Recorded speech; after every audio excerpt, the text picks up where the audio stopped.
Yeah, welcome. I'm here with Nicoll Hunt today, who just recently, well, developer, first of all, of a bit of a Fist of Awesome, which has been doing really well on OUYA. It's such a standout title. And you may recognize him from the recent release of your developer diary as well, talking about working on OUYA, which was awesome. What brought you to developing on OUYA? Talk about that, because I think that's sort of kind of had an interesting path there. Um, it goes back pretty far. It kind of goes back to last Valentine's Day when I forgot to get my girlfriend a present in time. And so at the very last minute, I decided to make her a computer game. And that computer game was basically a pixely version of me walking through a forest landscape punching really badly drawn bears in the face until I reached my girlfriend and gave her a kiss. And that was my Valentine's Day present to her. And from that game, I decided to make a bigger game based around fighting bears and throwing lumberjacks and beards and all that kinds of awesome stuff that's fun. And that game became Fist of Awesome. And Fist of Awesome became a Kickstarter campaign because I needed to get extra funds to develop it. And I wanted to have a really good excuse to make a cool video as well. And so having a Kickstarter campaign was the best excuse to make a really funny video. And so then from the Kickstarter campaign, lots of people started asking me if this game was going to be in OUYA. And I was like, what's OUYA? And because I'd seen the Kickstarter campaign, but I'd only had heard of it. But I was like, was it what? I guess I could put it on OUYA, whatever that is. And I looked into it, it's an Android console. Like, oh, that sounds kind of cool. But it was $800 at that point for the pre-release developer kit. I was like, oh, Right, can't really right. afford $800. So my stock response at that point was anyone who asked me, I'd say, yeah, sure, I would totally put it on OUYA if they give me a free one. And I kind of thought that'd be it. Like, I could just say that, and then I would go, all right, yeah, they'll give a free one. That's not going to happen. Oh, well, cool, good luck. But then you guys, because you're so freaking nice, ran a little competition to give away some OUYA dev kits. And the competition was to get, your game noticed by social media. And so I sent out a tweet on the Kickstarter thing saying, hey guys, if you want to see the game on OUYA, then retweet this little message about travelling through time and punching bears in the face. And about 90 people retweeted it, which for me is about 1 million people retweeting it. Like, that's a huge number. Yeah. And you guys apparently noticed. And so I got my little OUYA dev kit, which is floating around over there somewhere. And yeah, so I put Fist of Awesome on the OUYA. It's not finished yet, but I got a 2-level teaser version, a bit of a Fist of Awesome. I released that last month, and yeah, it's been great. I've had some awesome feedback from it already. Yeah. No, it's gotten such a positive response. But first of all, I want to go back to the Valentine's Day gift game. And how was that received?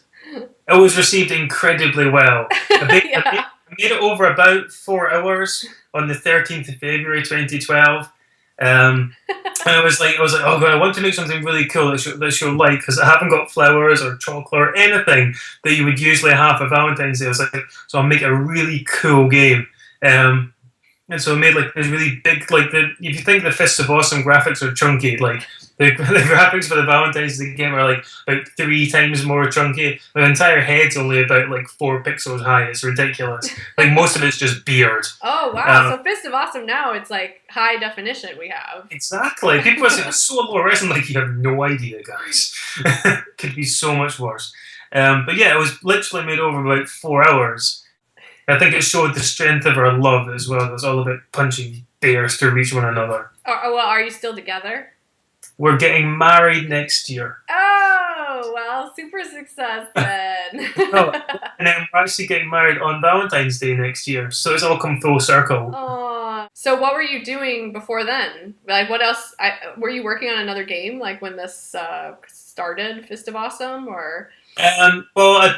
Last year, I decided I was going to start doing the indie games thing a bit more seriously. I was still working full time at the point, but I'd cut my hours down to 4 days a week. So I used to be for a long time ago, I used to be fully employed in the games industry, and I was a programmer for many years. And then a couple of years ago, I moved into films. So I worked in film post-production, which isn't really as cool when you say it. But is this all in the UK? You were working in yeah, it's all in the UK. From Scotland to England, I've kind of worked up and down the country. But I found myself in London, and working for a film company, and I was a bit bored, and so I decided I'm going to start doing some games in my spare time. So I made a little game for iPhone and Android called Hardlines, which did fairly well. It was like it only took me 6 months in my spare time. It was tough making it in 6 months, but I did it.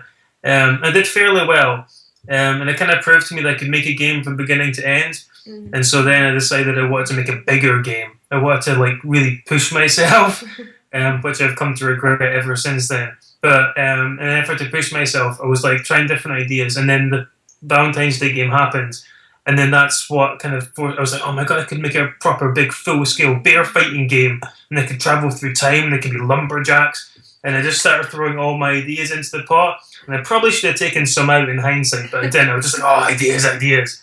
Um, yeah, and so I cut my hours in at work from 5 days a week to 4 days a week. Started really focusing hard on Fist of Awesome. The Kickstarter campaign, which went kind of through the roof, was amazing. And now I'm working technically for myself. I still work I do a little bit of freelancing on the side, but I'm pretty much like self-employed making Fist of Awesome. So I'm really desperately hoping it does well when I actually release it. So did you meet when you were working in the film industry, or totally just? Yeah, but we met on the internet. The beautiful internet where all of my good things seem to be coming from recently. You're a big fan of the internet right now. Oh yeah, the internet's changed my life in so many ways. It's letting you work for yourself. It's letting you find your wife. Yeah, get like awesome games consoles sent to me. I get to That's right. make games about people punching bears, and like people can like send me pictures of themselves punching bear statues and things. It's insane the things the internet lets you do.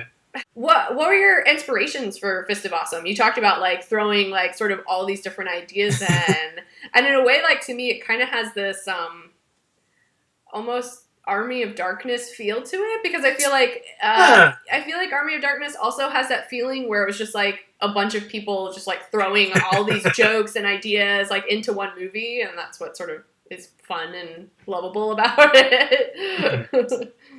Yeah, well, I guess like, there's a lot of different influences. Like game influences, it's kind of the obvious ones when you look at the game. You think is like Streets of Rage, Double Dragon, Final Fight, Teenage Mutant Ninja Turtles, like Simpsons Arcade, all of those kind of things. Because when I grew up in the early '90s, like those were the games I loved. Yeah. I loved them so much because I could just punch things for ages. And my friends would come along, and they could join in, and they could punch things too. And so that's without a doubt a massive influence, like on the actual gameplay style of it. But the humor side of it, because I've tried to make the game like more than just a beat 'em up. It's also like a kind of like weird story and comedy and stuff. That's inspired by things like, like Army of Darkness is definitely an influence, but things like South Park as well. Because I love like the randomness of South Park, but it's really clever in the way it does things. And I kind of used my art style as a slight homage to South Park in the way that it's not perfect in any way, but it works because it's all consistent, and it's not the most important thing. It's not made to be shiny. It's made to convey humor. And so I think that's what South Park does well, and that's what I'm trying to do. Yeah, I had it explained to me once as like the planks on the side of a barrel, and the barrel can only hold as much water as its lowest plank, right? No matter how good the other sides are. And so really I think what something a lot, especially independent developers, have to leverage is thinking about like, okay, what is my like, if you make everything at the same level, then it works a lot better than if you just suddenly have really great art, but then you can't support it in animation or story or in any other way. Yeah, that's exactly right. One thing I try and do as well is I try to be, even though like the graphics are really limited, I try and make sure I stick within those limits as well. So like each the screen I work in my head is about 160 by 96, which is the tiniest resolution ever. Like it's a quarter of a normal phone screen now. But as long as I stick with that resolution, everything looks exactly the same, and it seems consistent. Because you get some retro games where they don't fully understand that, and you've got like some sprites have got like higher res details than other ones, and the backgrounds are like even more high res or more chunky, and it just looks really like things don't gel together, they don't quite sit. It's like when you get a bit of CG in a movie and it just really stands out.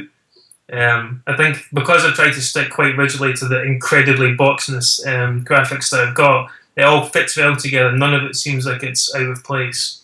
Yeah, no, I would totally agree. Well, thanks so much for taking the time to talk with me tonight, your time, today in my time. You're so. And yeah, I can't wait for when that next month finally happens. And we Me get neither. Me neither. All right. Thank you so much for having me on here. It's an honor.